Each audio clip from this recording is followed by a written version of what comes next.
we like to throw out the old doors. And we'll toss the old doors and then we'll buy Home Depot doors, which are cheap, flimsy cardboard pieces of garbage. In Detroit, most of our housing stock is 80 years plus. And so you have nice, original, solid wood pieces. And this is something that if you wanted to do yourself, you could. This whole process has been pretty tedious. I've been at this for about 3 weeks. Yes, it is a process, but the end result is just beautiful. So right now, I am at the stage of final sanding of my doors for the curios that go in the dining room, or for that matter, in the nook area upstairs, as well as the window above the sink and one of the bathroom doors. That's a Jack and Jill bathroom, so it's a bathroom bedroom door that leads into that particular bathroom on the second floor, as well as the door that adorns the kitchen area coming off of the hallway. So this whole process has been pretty tedious. I've been at this for about 3 weeks. So we had 2 curios upstairs in the nook area. And then we had 2 full-size doors that had to be completely stripped. One door had to be completely stripped both sides, and the other door only got stripped on one side because one side is going to be facing the hallway, which is supposed to get stained the same color as the other doors in the home. And then the opposite side is actually going to be designed into a artistic barn door. This product, Citristrip, is what I used to basically strip everything off of these doors. And it was a process. It was a 3-week process of installing it, wire brushing it off, steel wool, abrasive pads, paint scrapers, everything you could think of to get the old paint off the doors. The reason I went that route was because, as you guys know, number one, I am a lead abatement supervisor and I'm RRP certified. And so we needed to utilize processes that did not create dust in the home. And so because we knew not whether this was lead-based paint on the doors or not, whenever you don't know, you always assume. And so in the assumption, we use products that remain wet. Of course, methylene chloride is no longer allowed to be utilized in order to strip lead-based paint or paint, varnish, or anything. Citristrip pretty much is my go-to product. 25% faster stripping, that's up for debate. No harsh fumes, that's a little up to debate. They weren't harsh, but the client was like, what's that smell? So I still ended up getting that. And then of course my odorless mineral spirits, which is a lie. They really do have an odor. Brush cleaner, and then of course, I do an acetone wash to remove the Citristrip off the door because the Citristrip, along with the paint, gets gooey. Since that's what it turns into, and so you gotta get it off. So I had to wire brush that off, steel wool it off. But all of those processes were done in such a way where I didn't ruin the grain or ruin the finish once I got down to the natural door. So it's tedious. It's not something that can be rushed. It's not something that should be rushed. Again, we're at the sanding stage. So I utilized this little thingy by a company called Gator. And I have these little, or Zip, but they call it the Gator micro tool. And so it has like these little bitty pads, sanding pads that go on here. It's soft and it's squishy, so it's not hard on the hands or anything like that. And so any areas where I had like just a little bit of paint or whatever that may have been left in here, or any adhesive or anything like that, to get into the corners and get into the little side areas and get that out. I can also utilize my sanding pads here as well. This is a 220 pad, and you just wrap it around it. And you don't want to not follow the grain because you don't want to, see grooves and crisscrosses and things like that in your wood. And so we do that, and then any areas that I missed as far as gouges or anything like that, I'm gonna take my plastic wood, pretty much install that, let that dry, come back, sand it.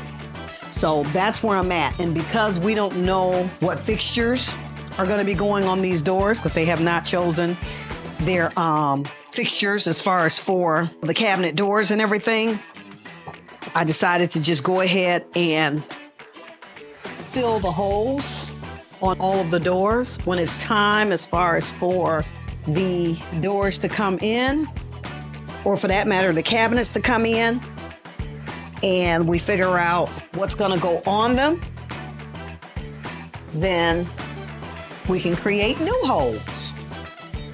Create new holes. Create new holes. So we are all nice and pretty. And so sometimes you guys are wondering why I didn't remove my fixtures as far as off the doors. Well, because the fixtures upstairs remain that these close into, and no need to, necessarily take them apart and then possibly lose them or anything like that. So I left them on here. So this is the inside. And so when this door closes, it closes into a little mouth and it kind of locks the cabinet upstairs.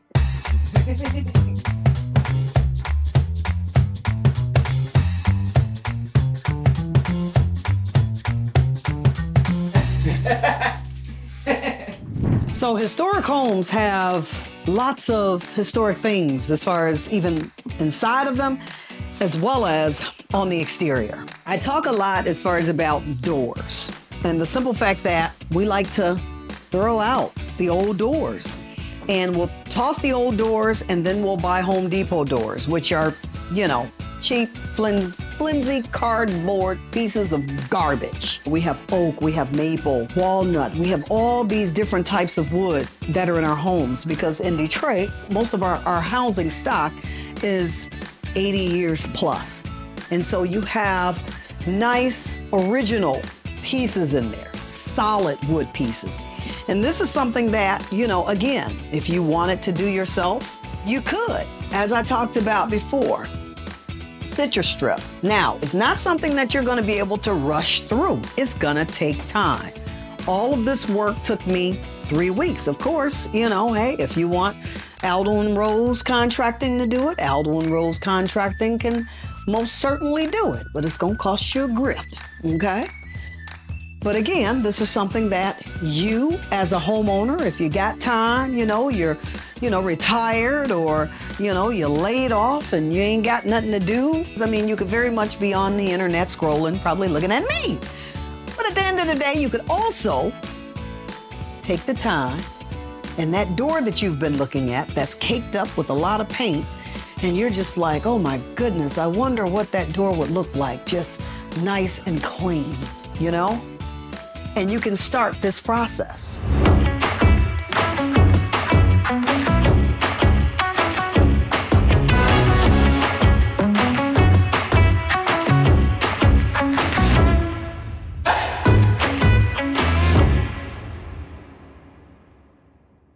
So this door had several layers of paint. Now, the only reason this particular one looks like this is because this side is not going to get refinished. This side is actually going to be covered because it's going to face the inside of the kitchen. There's actually a 3/4 inch piece of maple that's going to be going on this side of the door. But I utilized the Citristrip in order to just break down a few areas for me, so that when I install my glue and everything on here, because this door will get glued and screwed with that 3/4 inch piece of wood, and then the sides will be refinished and everything, so that this side I'm gonna design.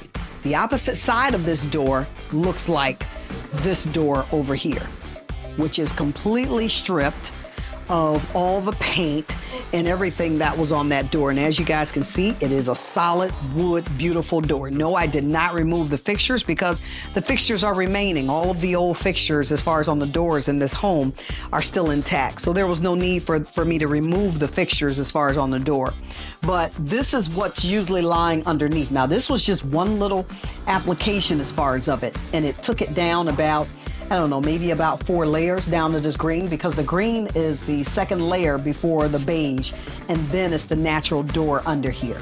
And so this was just one application, and I installed it, installed some plastic over it, let it sit overnight, came back, scraped it off, and that's how far it got. So just imagine doing this entire door. You'd cover the entire door with plastic, And you can use painter's plastic. It doesn't have to be a heavy plastic or anything like that. You just install painter's plastic, install the Citristrip on here. You got to install it really, really heavy. Let it do its thing. Let it, wait a day or two, come back, and then you're able to strip it off.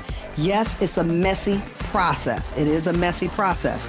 But once it does its thing, as far as getting it all the way down to the wood surface, you're able to, again, just scrape it right on off. And then you have to do, I did an acetone wash. You could do an acetone wash. You could do a mineral spirit wash. But in that wash phase, basically you're going in, as far as with steel wool, you're going in with a nice plastic scrubbing pad, but nothing to the point where it will gouge the door. Okay? Nothing that will gouge the door. So everything is still a gentle process, even with going into the grooves, because you can see you have to be careful to not damage your coves and your molding inside of these doors. And so once the process is done, you end up with, again, a beautiful, beautiful door. And then you can stain it. And prior to staining, though, you have to make sure that you get all of the Citristrip, any adhesive remover, anything. You got to get all of that off the door. So that's where the acetone wash and the mineral spirit wash come into play, because you got to get all that stuff out. You got to get all the paint out and everything. And that's where your wire brushes and all of that come into play when you're going into these little groovy areas and so on and so forth. Because if you don't get the paint off and you attempt to stain it, it's not going to stain. You can't stain paint, okay? You can only stain wood. So as long as, again, you get it all off, go in, stain the doors, do a light coat of poly if you want just a natural door and you just want a coat of poly to protect it, you can do that as well. But again, yes, it is a process, but the end result is just beautiful.